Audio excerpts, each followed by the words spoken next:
আজকে যারা অন্ধকার কবরে ঘুমায়, এমন একদিন সময় আসবে তুমি আমি অন্ধকার কবরে ঘুমাবো। এবার একটুবার চিন্তা করে দেখো,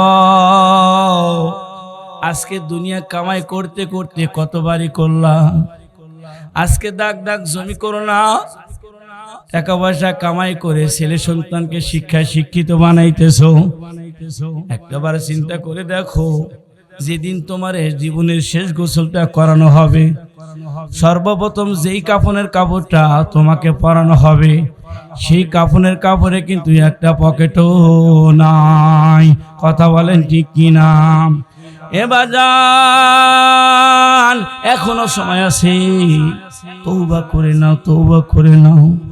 তওবা ছাড়া যদি দুনিয়া থেকে বিদায় হও, তাহলে বাসার কোনো উপায় নাই। ঘরের মধ্যে লাইট আছে, বিবি ঘুমায়, ছেলে ঘুমায়, তারপরও তুমি থাকতে পারো না। অন্ধকার কবরে যেখানে তোমার কেউ নাই, তুমি বড় একা। আল্লামা রুমি রহমাতুল্লাহ আলাইহি বলেন, যেই ব্যক্তি কবরে গেছে তার চাইতে বড় ইতিম আর কেউ নাই।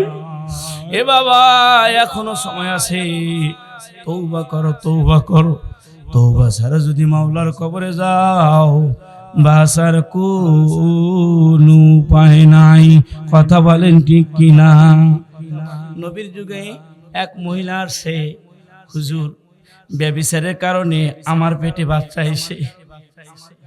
নবী আমার সাহাবিয়াদেরকে বললেন, ওকে এখান থেকে সরায় নাও, দেখো তো কোনো কিছু পান করছে নাকি। মহিলাটা ডাক দেখায়, নবীজি আমি তো কিছুই পান করি নাই, আমি হুঁশের সাথে বলছি, আমি বেহুশের সাথে বলতেছি না। নবী আমার ডাক দে বলে, সাহাবিয়া তুমি কি জানো, যদি তুমি অন্যর দ্বারায় নিজের পেটে যদি সন্তান আনো, হালাল তরিকায় বিবাহ ছাড়া যদি অন্য পুরুষের মাধ্যমে যদি তোমার পেটে বাচ্চা আসে, তাহলে তোমাকে কি শাস্তি দেওয়া হবে তুমি কি জানো? জানো? সাহাবিয়া ডাক দে বলে, ইয়া রাসূলুল্লাহ আমি জানি, আমি যদি বিবাহিত হই তাহলে আমাকে সঙ্গে সার করা হবে, পাথর মারা হবে। আর যদি আমি অবিবাহিত হই তাহলে আমাকে মিয়াতা জালদা 100 বেত্রাঘাত করা হবে। এ আল্লাহর নবীর সাহাবী, তুমি তো জানো 2 শুরুতেই তো তুমি মারা যাইবা। তোমার যদি পাথর মাইরা নিক্ষেপ, তোমাকে যদি পাথর দ্বারা আঘাত করা হয় তুমি তো মারা যাইবা, অথবা 100 ডোরা যদি মারা হয় তাও তো তুমি মারা যাইবা। তুমি একটাবার চিন্তা ভাবনা করিয়া বলো। মহিলাটা ডাক দে বলে, হুজুর আমি আগেই বলেছি আমার পেটে যে বাচ্চা এটা ব্যভিচারের কারণে হয়েছে, আপনি আমাকে শরীয়তের হুদুদ কায়েম করে দেন। কারণ দুনিয়ার মুসিবতের শেষও আছে, শুরু আছে। আখিরাতের মুসিবত যদি শুরু হয় আর কোনদিন শেষ হবে না। নবী আমার ডাক দে বলে, সাহাবিয়া তোমার পেটে যেহেতু অন্যর কারণে বাচ্চা আইছে, তাহলে মাসালা হলো হুদুদ হইল পেটের ভিতরে বাচ্চা যাচ্ছে, বাচ্চা যখন ভূমিষ্ঠ হবে তারপরে শরীয়তের হুদুদ কায়েম হবে। যাও তুমি এখন চলে যাও, বাচ্চা যখন ভূমিষ্ঠ হয় তখন আসবা। সাহাবিয়া ওইখান থেকে চলে গেলেন। কিছুদিন পরে আল্লাহ পাক ওই সাহাবিয়ার পেট থেকে বাচ্চা ভূমিষ্ঠ করাইয়া দিলেন। বাচ্চা যখন ভূমিষ্ঠ হয়ে গেছে, সাহাবিয়া বাচ্চাটারে কোলে নিয়া মায়ার নবীর কাছে চলে আসছেন। ও মায়ার নবী, আপনি বলছিলেন বাচ্চা ভূমিষ্ঠ হইলে শরীয়তের আইন আমারে ফিট করে দিবেন, বাচ্চা ভূমিষ্ঠ হওয়ার পরে শরীয়তের হুদুদ আমার কায়েম করবেন।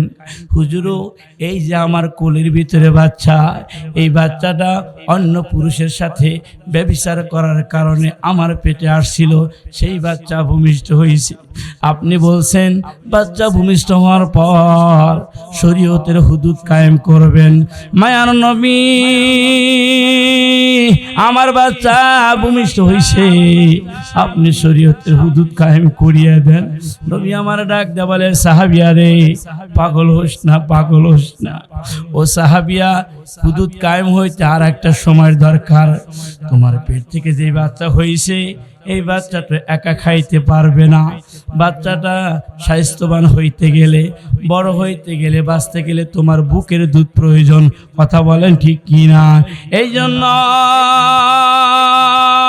বাচ্চার যে পর্যন্ত 2 থেকে 2.5 বছর না হয়, যতক্ষণ পর্যন্ত বাচ্চা দুধ পান করা বাদ না দেয়, তোমার স্তন থেকে দুধ পান করা বাদ না দেয়, ততক্ষণ পর্যন্ত বাচ্চাকে তুমি লালন পালন করো। এরপরে আইসো শরীয়তের হুদুদটা কায়েম হবে। এ সাহাবিয়া, বাচ্চাটারে কোলে নিয়ে গেলেন। 2 থেকে 2.5 বছর পার হওয়ার পর বাচ্চা যখন খাওয়া শিখেছে, এবার সাহাবিয়া সুন্দর করে রুটি বানাইয়া 1 টুকরা রুটি সন্তানের হাতের মধ্যে দিলেন। সন্তানের হাতের মধ্যে রুটি দিয়া সন্তানকে কোলে নিয়ে নবীর দরবারে চলে গেলেন। ওগো মায়ার নবী, আপনি বিশ্বাস করতে না পারেন যে তুমি এমনি আসছো, বাচ্চা তো এখনো খানা খাওয়া শুরু করে নাই, এখনো তো তোমার স্তনের দুধ পান করে, তুমি বোধ হয় এমনি আসছো। এই জন্য বাড়ি ছেড়ে দিয়ে কান্দে। তুমি কি জানো না, তোমার তো যেই শরীয়তের হুদুদ আছে, এটা যদি তোমার প্রতি প্রয়োগ করা হয়, তুমি তো দুনিয়ায় থেকে বিদায় হয়ে যাইবা। মেয়েটা ডাক দে বলে, হুজুর, দুনিয়াতে বিদায় হয়ে গেলে, দুনিয়াতে যদি হুদুদটা কায়েম হয়, এর কারণে যদি আল্লাহ আমারে মাফ করিয়া দেয়, আমার আখিরাতের জিন্দেগিটা সুন্দর হবে। আর যদি আপনি যদি আমারে মায়া করিয়া হুদুদ কায়েম না করেন, তাহলে আমি দুনিয়াতেও ধরা পড়িয়া যাব, আখিরাতেও ধরা পড়িয়া যাব। কারণ দুনিয়াতে আমাকে ব্যভিচার মহিলা বলে আখ্যায়িত করবে, আখিরাতের ময়দানে আল্লাহ আমাকে জাহান্নামের কাতারে দিবে। হুজুর, আমাকে বাঁচান, তাড়াতাড়ি হুদুদ কায়েম করেন, শরীয়তের আইন কায়েম করেন। আমি দুনিয়ায় থেকে গুনাহ মুক্ত হয়ে কবরে যাইতে চাই। আল্লাহু আকবার। জানি মৃত্যু, তারপরেও কাঁদবে, তারপরেও মৌত চায়। আর তোমার আমার কি চিন্তা আছে বন্ধু? কবরের কোনো চিন্তা তোমার আমার নাই, কোনো চিন্তা নাই। কবে চিন্তা করবা? কোন দিন যেন দুনিয়ার জমিন থেকে চলিয়ে যাও। কথা বলেন ঠিক কি? নবীজি মসজিদের নববীতে বসে আছেন। ওমর রাদিয়াল্লাহু তাআলা আনহু নবীজির সামনে আসলেন। মায়ার নবী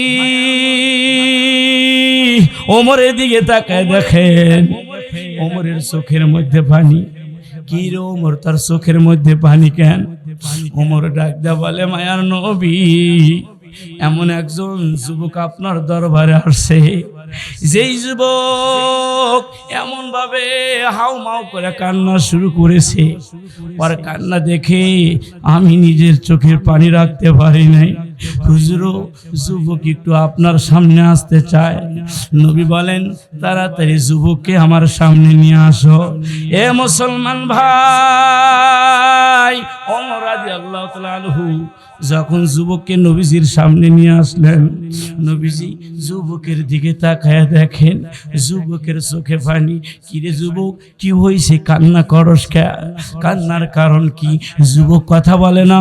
কিরে যুবক, কথা বলস না কে? আমি রাহমাতাল লিল আলামিন, আমি কথা বলি, তুই কেন কথার উত্তর দেস না? এ যুবক, কি করেছিস? কি জন্য কান্না কর? আমি নবীর কাছে বলো, আমি নবীজি তোমার জন্য দোয়া করব। যুবক কোনো কথাই বলে না, যুবক শুধু চোখের পানি ছেড়ে দিয়ে কান্দে। নবী আমার ডাক দেয়, যুবক রে, তুই কি কারো, তুই কি কাউকে আল্লাহর সাথে শিরক করছস নি? যুবক মাথা নাড়া বলে, মায়ার নবী, আমি তো শিরক করি নাই। তাহলে কেন কান্না করো? কান্নার কারণ কি? তুমি কি কাউকে অন্যায়ভাবে হত্যা করছো নি? যুবক শুধু মাথাটারে ঘুমায় কয়, না হুজুর, আমি অন্যায়ভাবে কাউরে হত্যা করি নাই। তাহলে কি হয়েছে যুবক, কি জন্য কান্না করো? কান্নার কারণ কি আমার একটু বল। এ যুবক, আল্লাহ রহমান রহিম, আল্লাহ গফফার, আল্লাহর কাছে মাফ চা, আল্লাহ তোকে মাফ করে দেবে। যুবক রে, চিন্তা নাই, টেনশন নাই, যত বড় গুনাহগারী হও না কেন, আল্লাহকে যদি আল্লাহ বলে ডাকতে পারো, আল্লাহ তোমার জীবনের গুনাহ মাফ করে দিবে। যুবক মায়ার নবীর কাছ থেকে এই কথা শোনার পর যুবক বলেন, তাহলে নবীজি আমার একটা ঘটনা শোনেন। কি ঘটনা তোমার একটু খুলে বলো। নবী বলেন, তোমার কি কাহিনী আমি একটু শুনতে চাই, কি ঘটনা একটু বলো। যুবক বলেন, আমাকে দেখতেছেন আমি একজন নওজোয়ান, হুজুর আমার কাজ হলো কবরস্থানে যেই সমস্ত মাইয়াদেরকে নতুন কবর দেওয়া হয়, আমি ওই কবরগুলার মাটি সরাইয়া ওই কবরের ভিতরে যেই লাশটা আছে, লাশটার দেহ থেকে কাফনের কাপড় সারাইয়া আমি বাজারে বিক্রি করি। যা টাকা হয় সেই টাকা দিয়ে আমি ছেলে সন্তানকে নিয়ে জীবন গড়ি। চিল্লা কন্যা নাউজুবিল্লাহ। হুজুর আমি এইভাবে মক্কা মদিনায় চলতেছিলাম, মারা গেলে নতুন কবরগুলো আমি মাটি সরাইয়া কাপড়গুলা চুরি করে বিক্রি করতাম। হুজুরও একদিন একজন আনসারি মহিলা মারা যায়। হুজুরও তার সুন্দর করে গোসল করাইয়া তাকে যখন গ্রামবাসী দাফন করিয়া দিল, হুজুর আমি শুধু অপেক্ষায় ছিলাম রাত্রি কখন হয়, আমি ওই কবরস্থানে গিয়ে লাশটা থেকে কাপড় সারাবো। হুজুরও দেখতে দেখতে রাত্রি হয়ে গেল।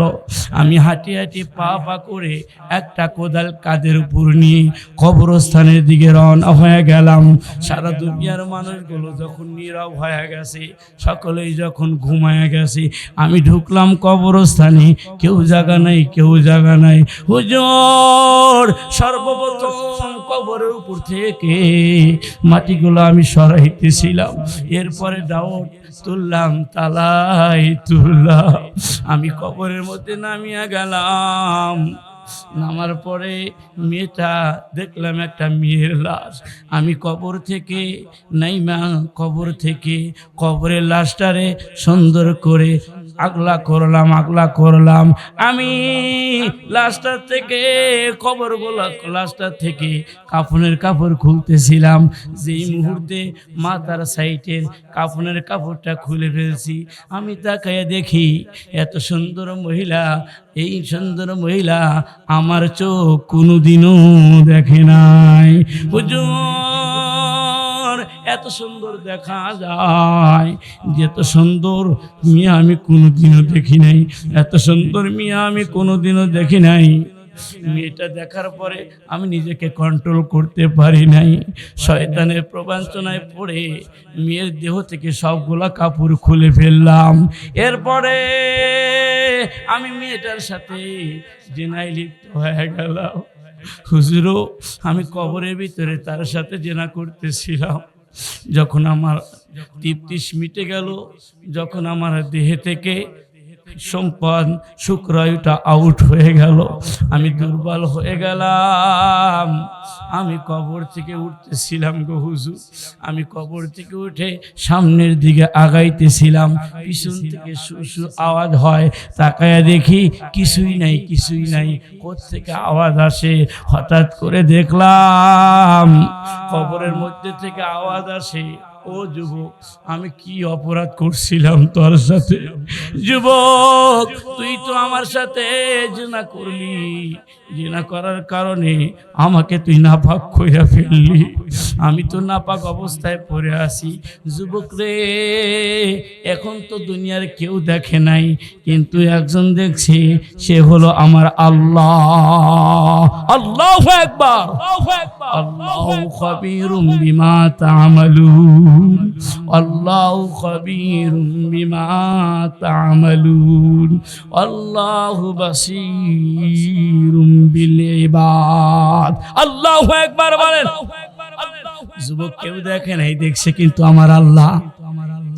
এ যুবক, আজকে আমার সাথে জেনা করে যাইতেছস, কাল কঠিন কিয়ামতের ময়দানে আল্লাহর সামনে আমি কোর্ট দায়ের করব, সেদিন তোর কি অবস্থা হবে? সেদিন তোর কি অবস্থা হবে?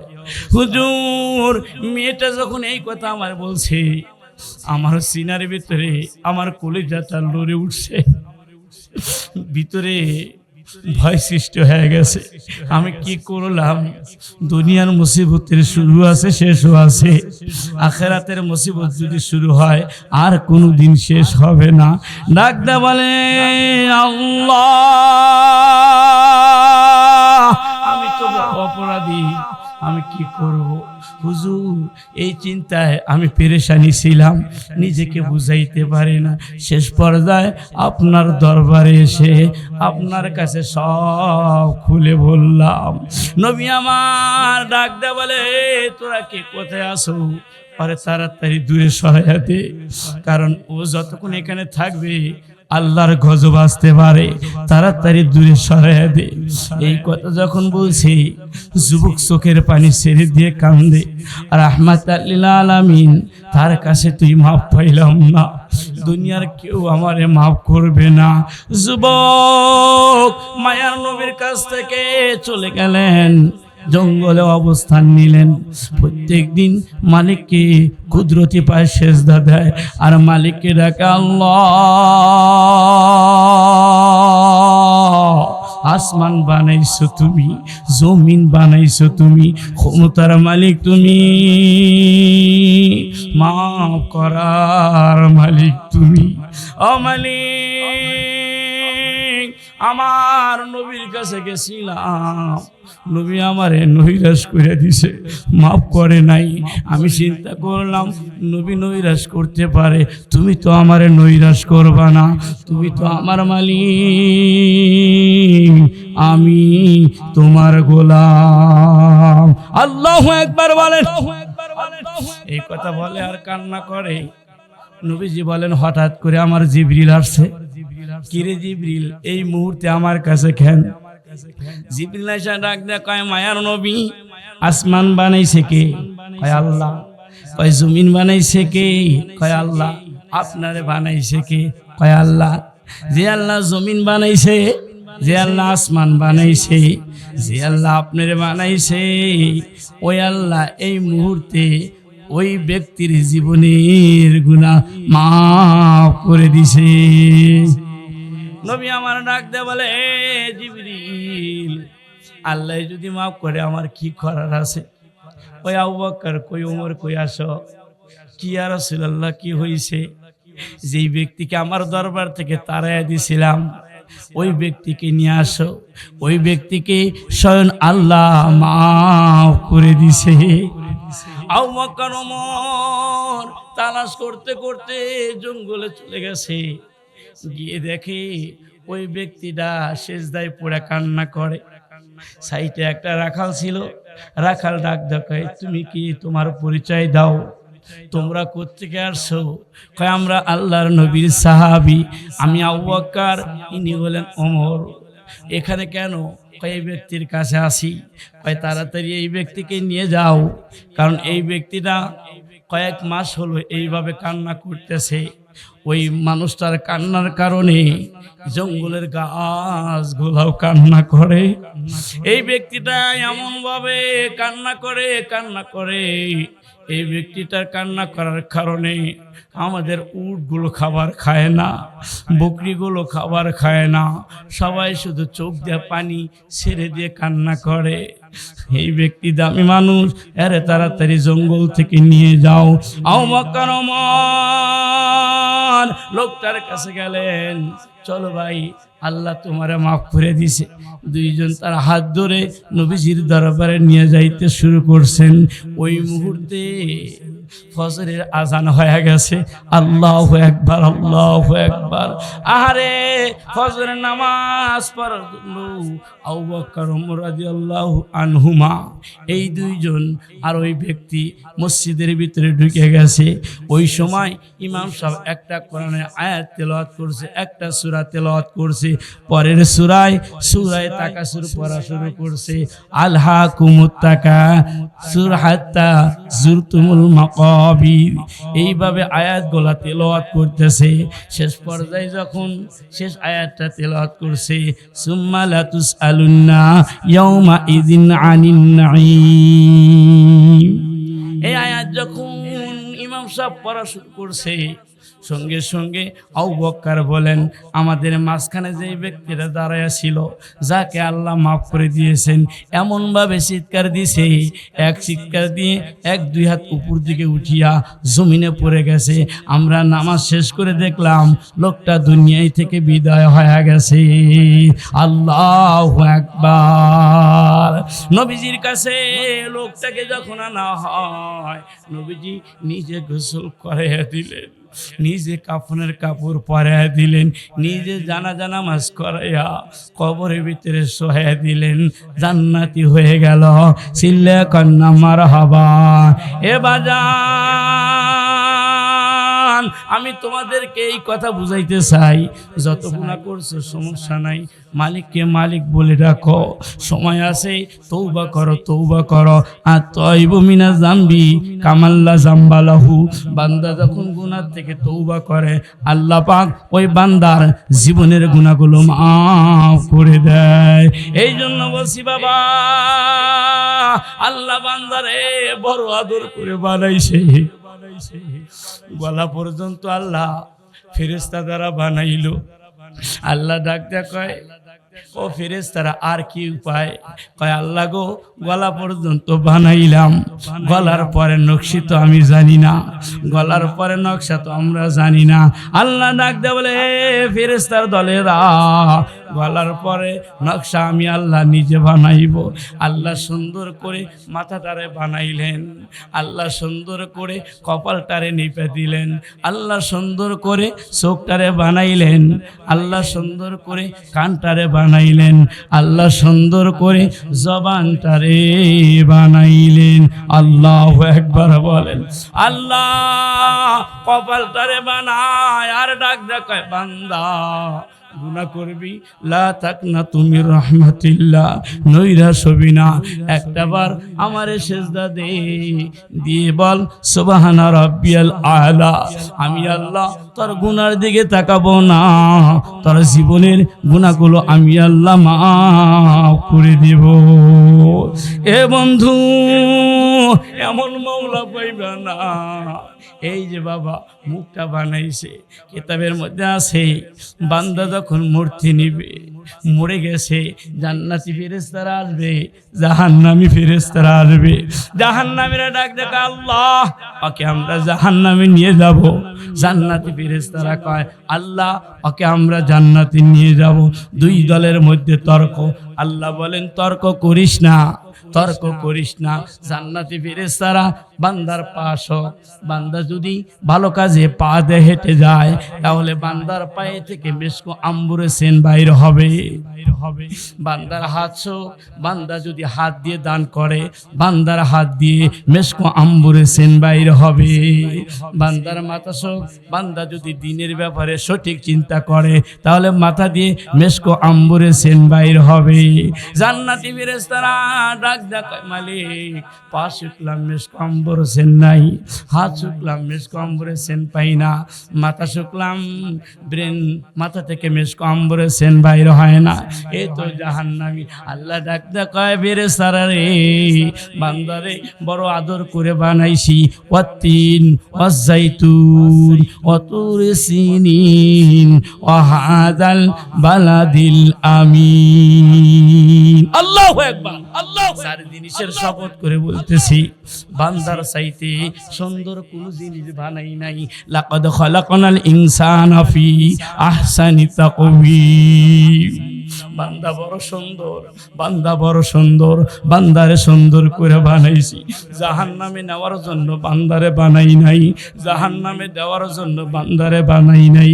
এ ফেরেশতারা, আমি তো আদর করে মুখটা বানাইছি, একটু মুখটা হা করে না, দেখ না মেশকো আম্বরে সেন বাইর হয় না। মুখটা হা করছে, হা করার সঙ্গে সঙ্গে মুখ থেকে মেশকো আম্বরে সেন বাইর হয়। ফেরেশতারা ডাক দেখায়, আল্লাহ সেন তো পাইছি। আল্লাহ কয়ে, দেখ না বান্দা কোনো একটা ময়দানে আমারে একবার আল্লাহ কয়া ডাকছিল।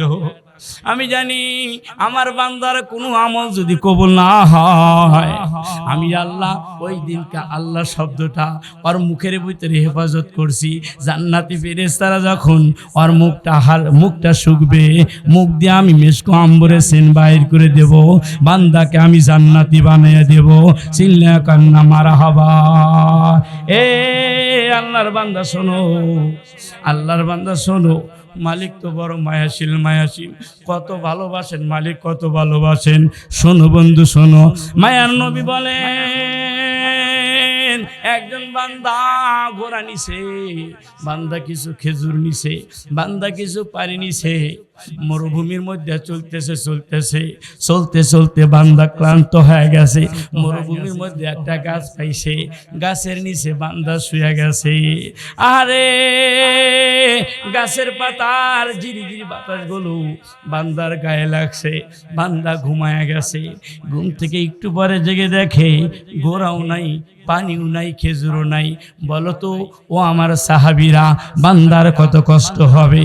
সাহাবায়ে কেরাম বলেন, বান্দার তো কষ্টের কোনো শেষ হবে না। নবী আমার বলেন, ও সাহাবী, ও আমার সাহাবীরা।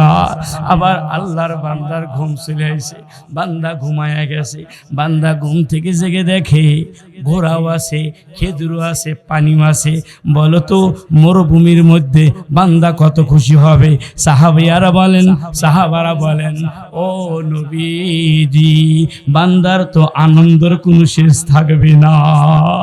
নবী আমার এই কথার মাধ্যমে বুঝাইতে চাইলেন, বান্দা যখন গুনাহ করতে থাকে, নামাজ না পড়া চলতে থাকে, গুনার কাজ যখন করতে থাকে, আল্লাহ পিছন থেকে ডাকে, ইয়া আইয়ুহাল ইনসান মা গাররাকা বিরাব্বিকাল কারীম। ও বান্দা, কোন জিনিসের কারণে আমারে ভুলে গেলা, কোন জিনিসের কারণে আমার গোলামির থেকে দূরে যাও।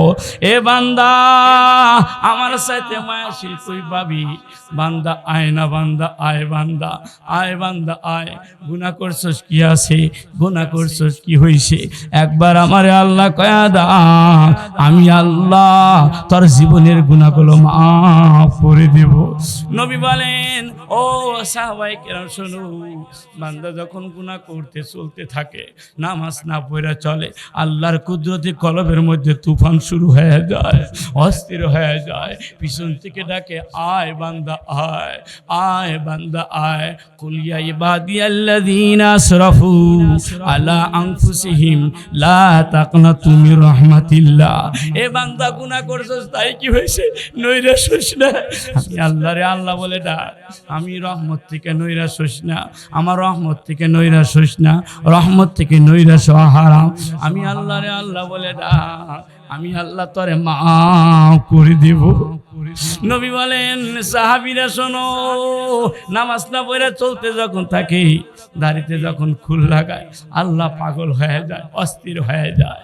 যখন বান্দা দাড়ি কাটা বন্ধ করে, যখন বান্দা মসজিদে গিয়ে সিজদা করে, আল্লাহ রসুল বলেন, ঘুমান্ত ব্যক্তি ঘুম থেকে উঠা খেজুর পানি ঘোরা হারাইছিল ঘুমের কারণে, আবার ঘুম থেকে উঠা যখন এই খেজুর পানি ঘোরা পায়, এই যেরকম খুশি হয়, বান্দা যখন নামাজ পড়ে আল্লাহ ওই ব্যক্তির চাইতে 1000 গুণে খুশি হয়।